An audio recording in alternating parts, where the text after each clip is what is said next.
This is Lhasa, capital of Tibet Autonomous Region in China. It preserves a strong cultural heritage and is also full of the romance and laughter of a modern life. It's hard for these youngsters to imagine just how 50 years ago, on this same land, their parents lived.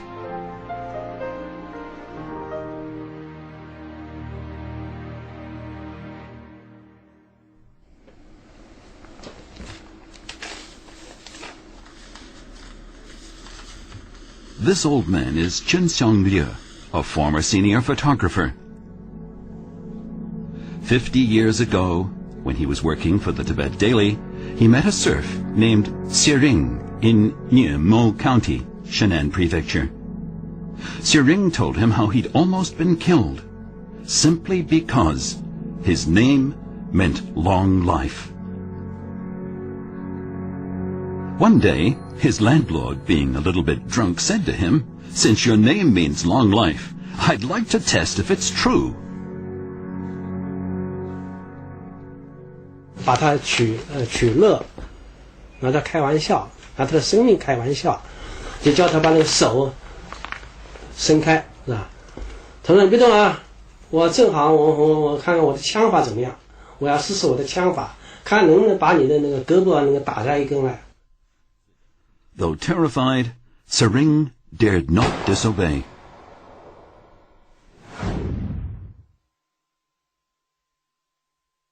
这个时候，那个车人啊，他就拿出他那个被打断的一个胳膊，他一直留着，所以看，这就是我那个被打下来的这么一个左胳膊。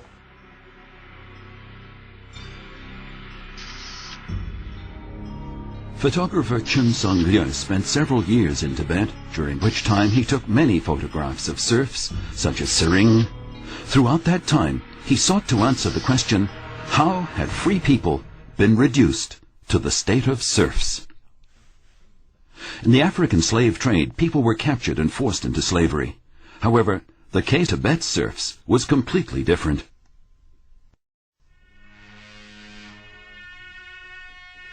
Ever since the 8th century, when China was ruled by the Tang dynasty, the sound of horns had echoed across the Tibetan plateau.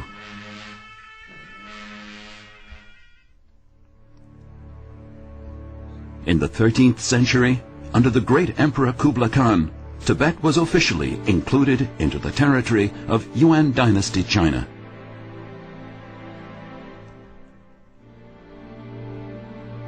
In the middle of the 17th century, the Qing Emperor bestowed on Nag Daban Blodsan, leader of the Gulag sect of Tibetan Buddhism, the title of Dalai Lama.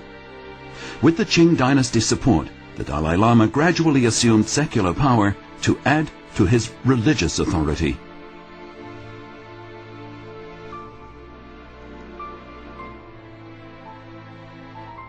Tibet's Ali prefecture covers 320,000 square kilometers, and that's an area larger than the whole of Italy. At the time of the Qing dynasty, the area had two leaders, one religious, one secular. It was inconceivable at the time that there should be no religion to guide people in their actions. So, for the emperor in Beijing, the ideal situation was for the religious leader to enjoy absolute power.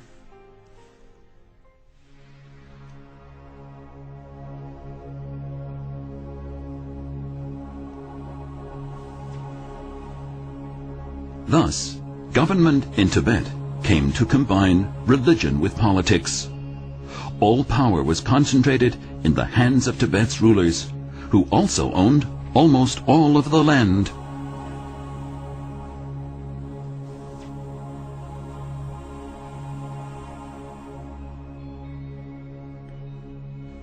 The religious authorities who claimed control over the path into the next world also dominated the present world. Therefore, it seemed quite natural for them to enjoy rich rewards, among them vast areas of land on which to build monasteries and train their monks.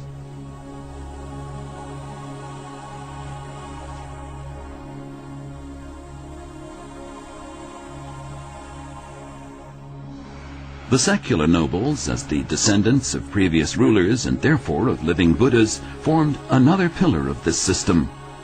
Their loyalty to the regime was also rewarded with large areas of land. Government officials, nobles and senior monks, who counted for less than 5% of the population of Tibet, owned virtually all of the land.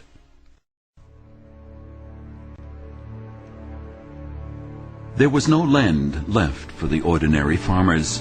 They had no choice other than to rent fields from the three land-owning groups. Not only were they obliged to pay rent for the land, they also had to perform manual labor, including plowing in lieu of taxes. Often they were left with no time to tend their own fields, so that when the time came to pay the rent at the end of the year, they were unable to do so. The debts they accumulated in this way were subject to usurious rates of interest. One farmer explained how his grandfather had initially owed a landlord £1,400 of wheat. He worked for 40 years to repay that debt, and yet it eventually amounted to an incredible £2.76 million. If a landlord demanded the repayment of a debt, the farmer usually had only one choice. A farmer named Suang Ratang in Nudong County was forced to sign a contract after he failed to repay a debt. According to the contract, he agreed to give his son and daughter to the landlord Dukang as serfs. 当时有一句话，就是说你是属于哪个农奴族的，是哪个农奴族的，互相问的时候，不是说你叫什么名字，而是属于你是哪个农奴族的，就是说依附于这个农奴族。那么这个熔炉在这个当时的西藏社会，它是一个商品，也是一个东西，就是你可以被出卖，也可以被赠送。Owners called their household serfs Nangsan.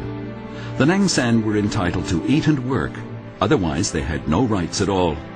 They couldn't even marry without their owner's permission. A Nangsan's children were also Nangsan. When a Nangsan was born, he or she would be registered as a new piece of property belonging to the serf owner.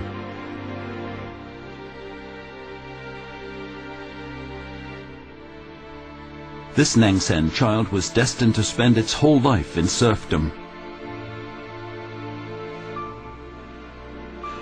The children of the nobility were also destined to follow their parents. They'd be nobles too, just as their forefathers had been.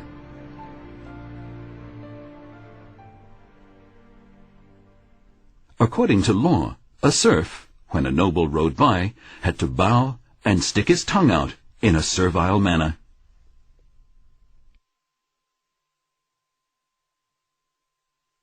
那么总体来讲，它是政教合一的那个制度。那么也就是说，僧侣贵族和这个世俗贵族两个呢，在垄断和控制着西藏的政治这个权利。那么95%以上的人是没有权利和任何机会能够改变自己的这个身份，也没有任何机会能够参与这个政治制度之中的。为什么呢？你属于农奴阶层。